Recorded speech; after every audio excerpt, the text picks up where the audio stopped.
Muito bem, eu quero cumprimentá-los a todos e dizer que, mais uma vez, eu estou aqui para fazer uma declaração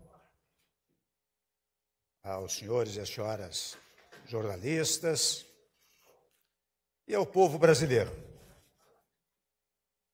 E registro que eu li hoje notícia no jornal Folha de São Paulo de que perícia constatou que houve edição no áudio de minha conversa com o senhor Joesley Batista. Essa gravação clandestina, é o que diz,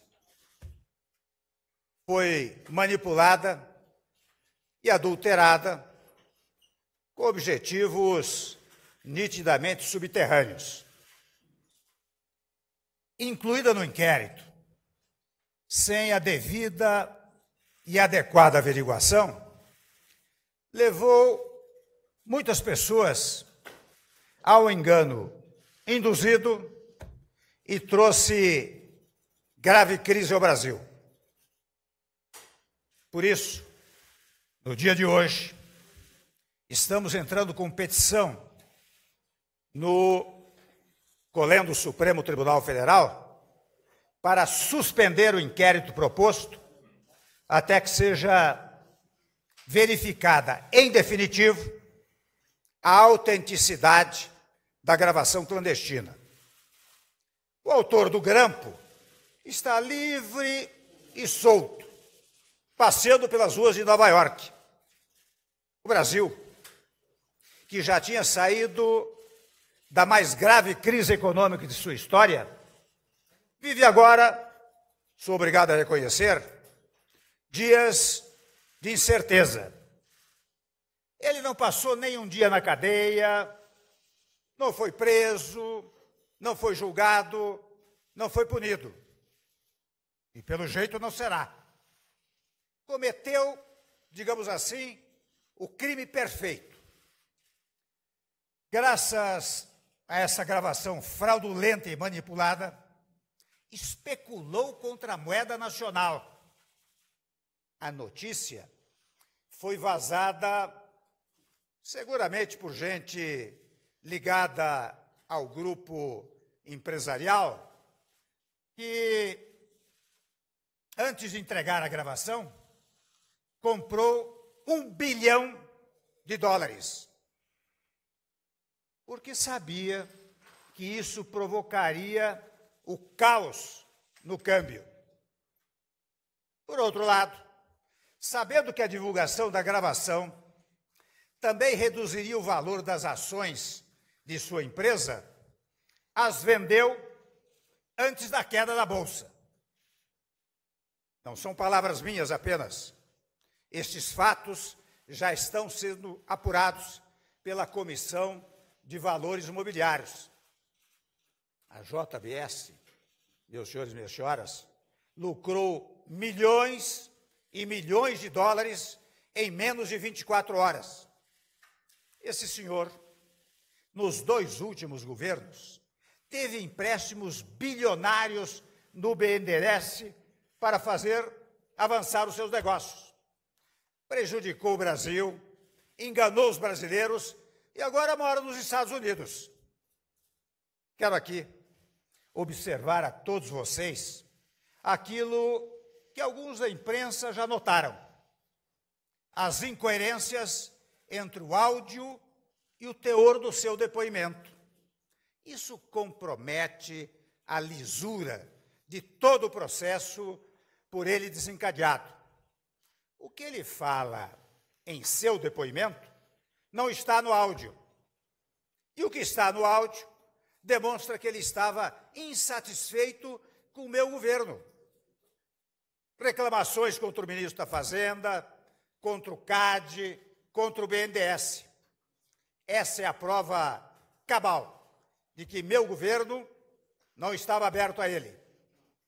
E no caso, convenhamos, no caso central de sua delação, fica patente o fracasso de sua ação. O CAD não decidiu a questão solicitada por ele. O governo não atendeu a seus pedidos. Não se sustenta, portanto, a acusação pífia de corrupção passiva. E não foi só o CAD. O BNDES mudou no meu governo. A presidente Maria Silvia moralizou o BNDES, botou ordem na casa e tem meu respeito e meu respaldo para fazê-lo. Assim como o Pedro Parente o fez na Petrobras.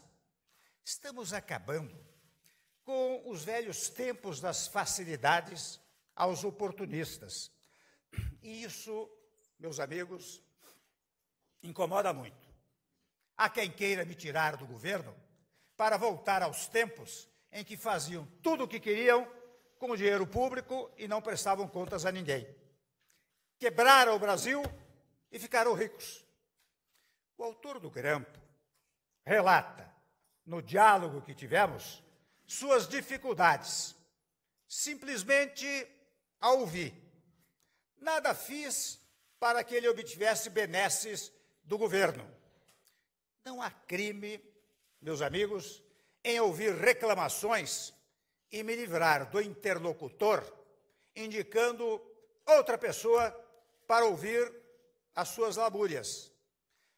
E confesso que eu ouvi à noite, como ouço muitos empresários, políticos, trabalhadores, intelectuais e pessoas de diversos setores da sociedade brasileira.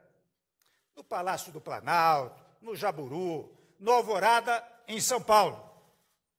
Trabalho, acho que os senhores sabem, rotineiramente, até meia-noite ou mais. E falo até com pessoas da imprensa. Com pessoas da imprensa, já falei em horas avançadas.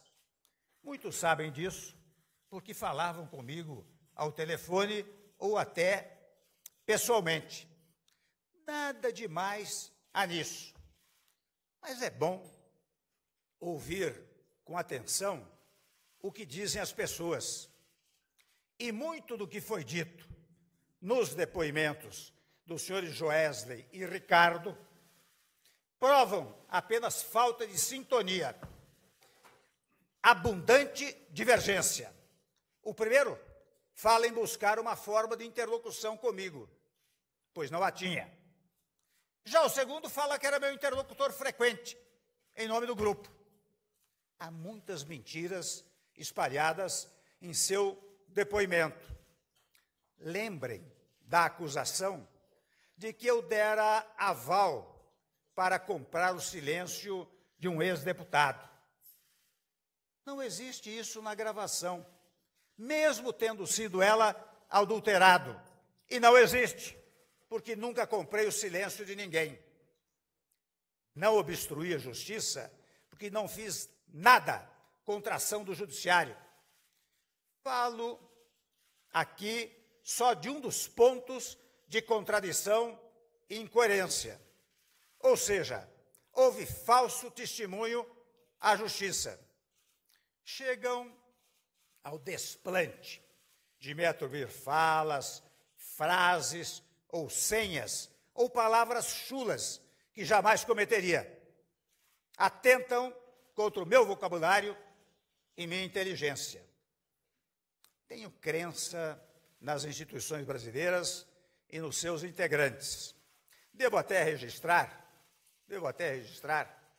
que é interessante quando os senhores examinam o seu depoimento e o áudio, os senhores verificam que a conexão de uma sentença a outra não é a conexão de quem diz, olhe, eu estou comprando o silêncio de um ex-deputado e estou dando tanto a ele. Não, a conexão é com a frase, eu me dou muito bem com o ex-deputado, mantenho uma boa relação. Eu disse, mantenha isso. Viu, enfatizam muito o viu. E por isso mesmo eu devo dizer que não acreditei na narrativa do empresário de que teria segurado juízes, etc. Ele é um conhecido falastrão exagerado. Aliás, depois, em depoimento, podem conferir, disse que havia inventado essa história, que não era verdadeira. Ou seja, era fanfarronice que ele utilizava naquele momento. Eu quero pontuar que houve grande planejamento para realizar esse grampo. Depois houve uma montagem e uma ação deliberada para criar um flagrante que incriminasse alguns, enquanto os criminosos fugiam para o exterior em absoluta segurança. O Brasil, meus senhores, exige que se continue no caminho da recuperação econômica que traçamos para colocar o país nos trilhos. Já recuperamos o PIB, acabamos com a recessão, reduzimos a inflação, derrubamos a taxa de juros, estamos gerando emprego, liberamos mais de 40 bilhões de reais para os trabalhadores brasileiros. Estamos completando as reformas para modernizar o Estado brasileiro. Meu governo, senhores, tem rumo. Acho que os senhores e as senhoras são testemunhas deste fato e sabem que o que foi dito, volto a dizer, no áudio, que de resto está sendo impugnado por eventuais, ouço até mencionar que houve mais de 50 edições desse áudio, tenta macular não só a reputação moral do presidente da República, mas tenta invalidar o nosso país. Mas eu digo com toda segurança, o Brasil não sairá dos trilhos. Eu continuarei à frente do governo. Muito obrigado ao senhor.